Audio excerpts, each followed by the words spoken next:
తెలంగాణ ప్రజలందరికీ నమస్కారం.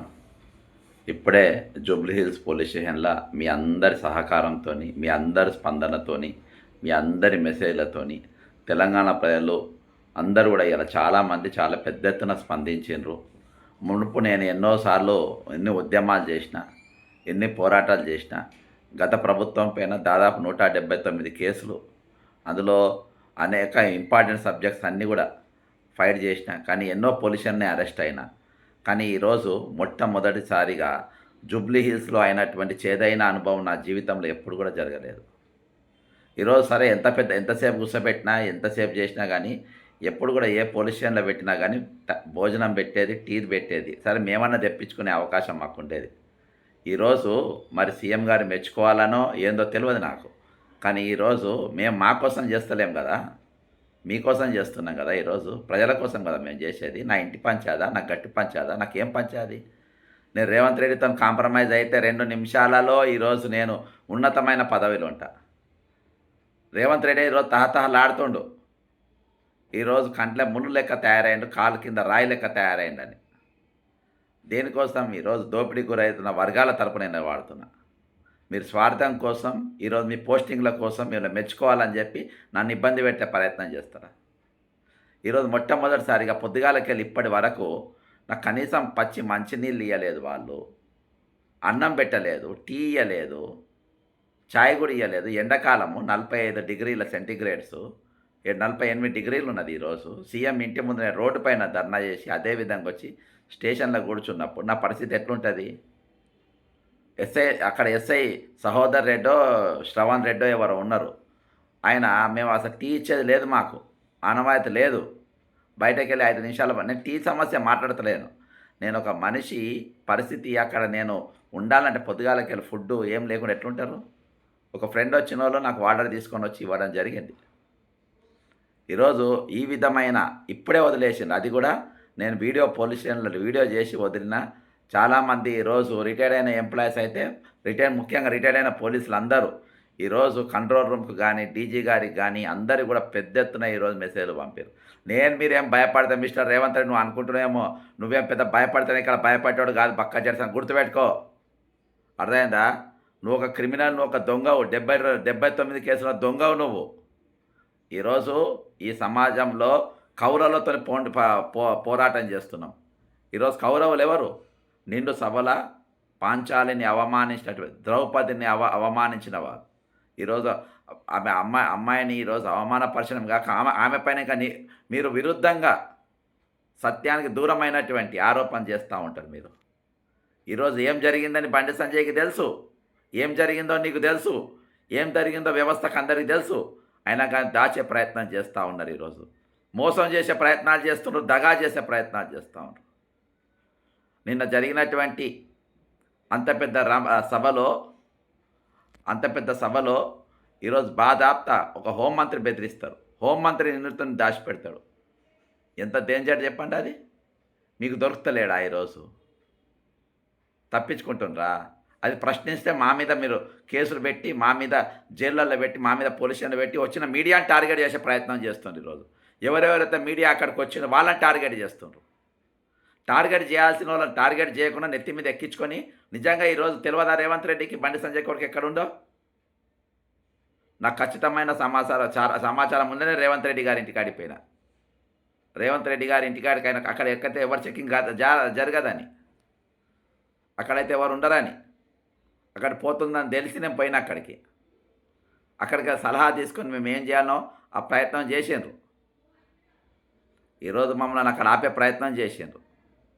ఇప్పటి వరకు మన పోలీస్ స్టేషన్లో పెట్టుకొని ఇప్పుడు వదిలినరంటే ఏమనుకోవాలి? మిమ్మల్ని మేమేమన్నా దొంగలమా, డెకాయిట్లమా, 420గా మమ్మల్ని భయపెట్టించే ప్రయత్నాలు చేస్తారా మీరు? మేము భయపెట్టేవాళ్ళమా? ఇవాళ దాకా బక్క జడసని భయపెట్టేసే మాయకలాలు పుట్టలే. ఇంకా నన్ను భయపెట్టేసి ఒక దేవుడు తప్ప, మా తల్లిదండ్రులు తప్ప, నా గురువులు తప్ప ఈరోజు ఏ మాయకలాల్ భయపట్టియాలనే ఆలోచన కూడా మీకు రావద్దు. గుర్తుపెట్టుకొని మిస్టర్ చెప్తున్నా నేను. భయపట్టే ఆలోచన కూడా మీరు రావద్దు. ఆకలితో నుంచి, నీళ్ళతో నుంచి పిచ్చి డ్రామాలు ఇంకోసారి చేయొద్దు మిస్టర్ రేవంత్ రెడ్డి. తోలు తీస్తాను. ఇది ఏమనుకుంటున్నావు? నువ్వు ఒక దొంగ, ఒక 420 కానీ లుచ్చగాని రేవంత్ రెడ్డి. నువ్వు ఒక లుచ్చగానివి, దొంగ బతుకునేది. 420 బతుకు. నీకో బిడ్డున్నది. ఒక ఆడపిల్లకు న్యాయం చేయలేకుండా ముఖ్యమంత్రి అవసరం లేదా ఇదే తెలంగాణకు? ఇంకెన్ని రోజులు బతుకుతావు ఈ దొంగ బతుకు? ఓటుకు నోటు రెడ్ హ్యాండ్ దొరక దొంగవు నువ్వు. నువ్వు జైల్లలో ఉండాలి. ఈరోజు నేను అక్కడ చాలామంది పోలీసులను చూసినా. ఆ పోలీసులను చాలామంది చూసినా. వాళ్ళందరూ చాలామంది అందులో ఏసీబీలో పనిచేసినోళ్ళు. గతంలో రేవంత్ రెడ్డిని అరెస్ట్ చేసినోళ్ళు కూడా ఉన్నారు. కావాలని వాళ్ళని అక్కడ కావలి పెట్టుకున్నాడు. ఈగో సాటిస్ఫై చేయడానికి. అక్కడ చాలామంది పోలీసు వాళ్ళు కూడా ఈయన తిడుతుండ్రు. ఈ విధవ లోపనుడు ఒక విధవ అని చెప్పి. అది నీ బతుకు. ఈ చిల్లర కథలు మానుకో. నీ తమ్ముళ్ళో చెప్పి పోలీసులకు ఫోన్ చేసి బయటికి రాకుండా చేయి. మీడియా వాళ్ళని ఎవరెవరిని దొక్కాలనో చేయి. మీరు మీడియా మీద కేసులు పెట్టుంటే ఎవరెవరు ఏమేమి కేసులు పెడతారు. నువ్వు ఒక సీఎం, నీదో బతుకు, నువ్వు ఒక ముఖ్యమంత్రివి, నీదో పాలన నీది. ఎందుకే ఇటువంటి బతుకుతావు? ఎందుకే ఇటువంటి ముఖ్యం? నేను కాంగ్రెస్ పార్టీ ఎంతమంది ముఖ్యమంత్రులు చూసినా కానీ the most worst fellow, waste ఫెలోగా నేను. పనికిమాలినోని వెధవవు నువ్వు. తెలంగాణ ముఖ్యమంత్రి ఒక వెధవ, ఒక పనికిమాలినోడు, చేతగానోడు. ఈరోజు డబ్బులు దొంగ లెక్క ఈరోజు రిటైర్మెంట్లో పైసలు దొప్పుక తిన్న దొంగవు నువ్వు. వాళ్ళ పైసలు దారి మళ్ళించి బిల్లులు ఎత్తుకున్న దొంగవు నువ్వు. కాలు మొక్కి మెట్టలు కోసుకునేటోని నువ్వు. కుండబెట్టి బిందెత్తుకపోయేటోని నువ్వా ఈరోజు? నువ్వు నా గురించి మాట్లాడేటోని, నన్ను అరెస్ట్ చేయించి నన్ను రాజధాక పోలీస్ స్టేషన్లో పెట్టి నన్ను భయపెట్టించే ప్రయత్నం చేసేటోనివా? అంత మొన్న నీకు అదే నువ్వు మాట్లాడాలంటే, నువ్వు నన్ను అరెస్ట్ చేయించాలంటే, నువ్వు నన్ను పోలీస్ నువ్వు ముఖ్యమంత్రి కావాలి. నువ్వు బక్క చేసానికి ఏం అవసరంలే. ఒక సామాజిక కార్యకర్తగా, ఒక కామన్ మ్యాన్గా నీకు సవాల్ చేస్తున్నా మిస్టర్ రేవంత్. ఇవాళ నేను ఒక్కనివే ఒక్కనివే వచ్చినా అంటుండే సిఐ గారు. నేను వస్తేనే ఈరోజు తట్టుకోలేకపోయినారు మీరు, మీ వ్యవస్థ. నా సొంటలు 10 మంది వస్తే ఏమైపోతారో అర్థం చేసుకోండి. 10 మంది కాదు, ఈరోజు 100 మందిని తయారు చేసిన. నా వెనుక రిటైర్డ్ అయిన వాళ్ళు నేను వాళ్ళ వెనుక నేను లేను. వాళ్ళకు నేను సపోర్ట్గా ఉన్నా. వాళ్ళు నన్ను చూసుకొని మాట్లాడతారు.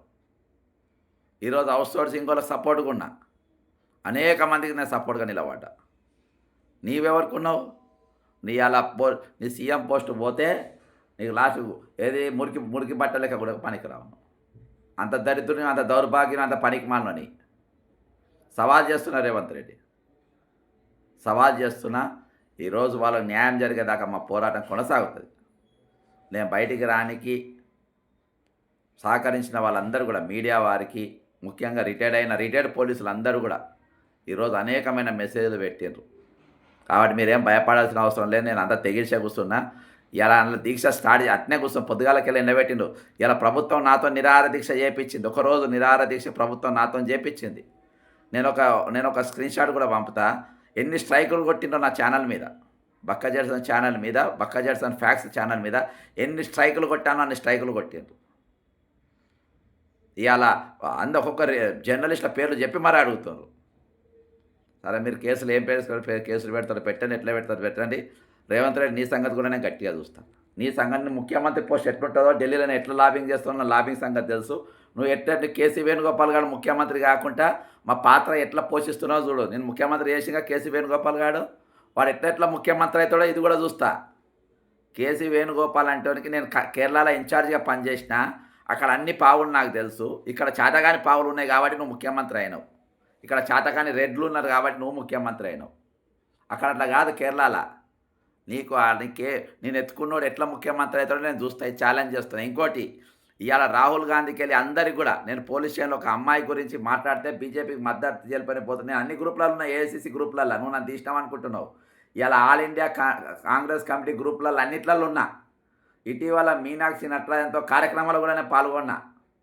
వాళ్ళందరూ కూడా పంపిన. ఢిల్లీలో ఉన్న పెద్దలందరికీ పంపిన, ఇంక్లూడింగ్ రాహుల్ గాంధీ, ప్రియాంక గాంధీ కూడా పంపిన. నువ్వేంటో లంగగానివో. కాబట్టి లంగగాని సాధ్యమైన త్వరగా ముఖ్యమంత్రి తీసేయాలి. ఇవాళ టార్గెట్ మాత్రమే కేసీ వేణుగోపాల్ గారు ఎట్లా ముఖ్యమంత్రి అయితే నేను చూస్తాను. నువ్వు దమ్ముంటే ట్రై చేయి. ఈసారి నేను చెప్తున్నా కదా, నేను జిద్దు ఛాలెంజ్తో చెప్తున్నా. నీ కేసీ వేణుగోపాల్ గారు ఎట్లా ముఖ్యమంత్రి అవుతాడో కేరళలో నేను చూస్తా. దాని తర్వాత నీ సంగతి కూడా చూస్తా. అందరి కృతజ్ఞతలు, వందనాలు. జై తెలంగాణ, అమరవీరులకు జోహార్లు.